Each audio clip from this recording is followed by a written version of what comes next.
where the acceleration kings in way-out cars reach as high as 200 miles per hour in a quarter mile. A few of the stars: Connie Swingle, Don Prudhomme, Tommy Allen, Mike Snidel. There are dozens more. In the Motor Trend 500, drivers battle for a win for about 3.5 hours. At Le Mans, 24 hours. But drag racing is the only sport in which a race lasts as little as 7.5 seconds. These specially supercharged engines produce as high as 1,200 horsepower as they roar down the quarter-mile track. These cars, built for a single purpose: to complete the quarter-mile distance of the strip in the shortest possible time, apt to be in perfect running order.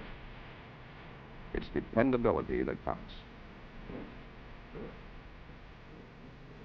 The drag racer's equipment is flawlessly maintained. Periodic inspections are a must, for each car has to complete a thorough examination, and the weight of the car has to be determined for correct classification before being accepted for competition.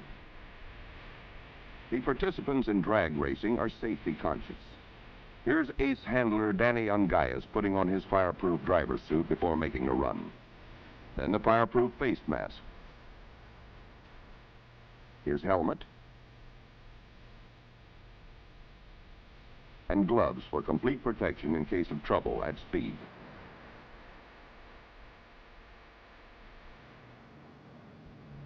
Stock cars are a big favorite among the fans who watch for their favorite makes in competition.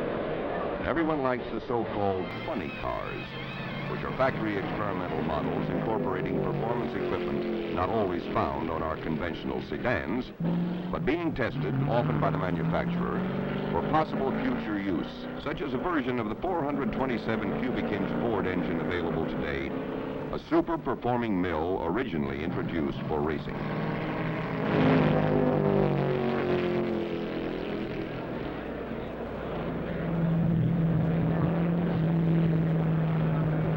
Even the gals get into drag racing as drivers. Shirley Shahan, a housewife and mother of 3, is one of the top names in the sport.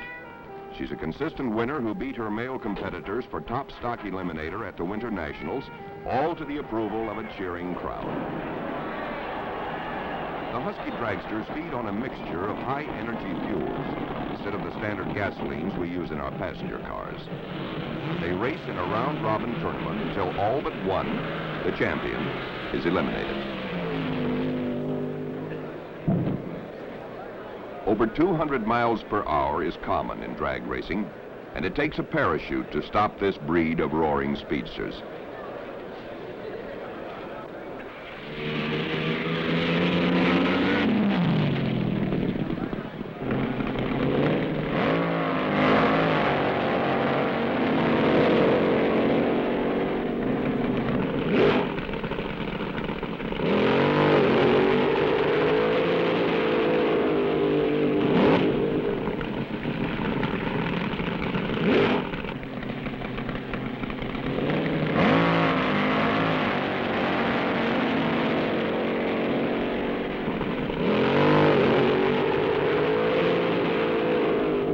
Timing is recorded electronically to 1/1000th of a second. And to get those high speeds, if one engine won't do it, try 2, such as in the case of the freight train we saw earlier. It takes 2 chutes to slow this twin-engine rail. In a championship of this caliber, more than 1,200 cars can make up the field of competitors. There are about 80 classes of competition, so out of all the participants, many go away disappointed, but always anxious to come back for another determined try. The winner of this race is the beautiful Hawaiian dragster from Honolulu, Hawaii.